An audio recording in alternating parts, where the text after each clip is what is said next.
पहाड़ों की गोद में बसे एक छोटे से गांव में राम बहादुर नाम का एक गरीब किसान रहता था। उसका जीवन बहुत कठिन था। उसके पास जमीन का एक छोटा सा टुकड़ा था जिस पर वह मक्का और कोदो उगाकर अपने परिवार का भरण पोषण करने की कोशिश करता था। परिवार में पत्नी और 2 छोटे बच्चे थे। उनकी आशा और भरोसा केवल उसी जमीन और राम बहादुर की मेहनत पर टिका था। हर एक सुबह सूर्योदय होने से पहले ही राम बहादुर उठता था। ठंडी हवा और कोहरे को चीरते हुए वह अपने खेत की ओर जाता था।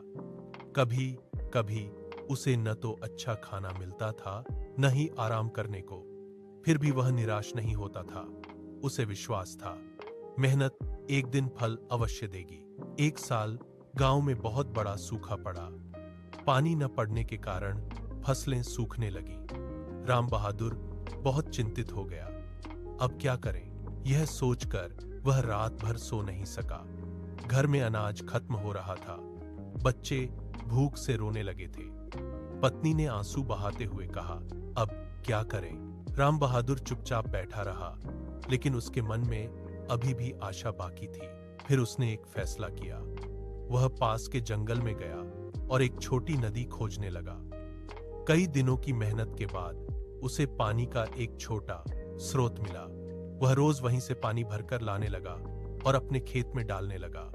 यह काम बहुत मुश्किल था, लेकिन उसने हार नहीं मानी। दिन बीतते गए।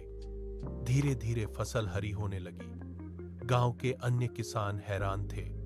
उन्होंने पूछा, तुमने फसल कैसे बचाई? राम बहादुर ने मुस्कुराते हुए कहा, मेहनत और आशा से। अंततः उस वर्ष राम बहादुर के खेत में अच्छी पैदावार हुई। वह अपने परिवार को अच्छे से खिला पाया और कुछ अनाज बेच भी सका। गांव वाले उसे उदाहरण के तौर पर लेने लगे।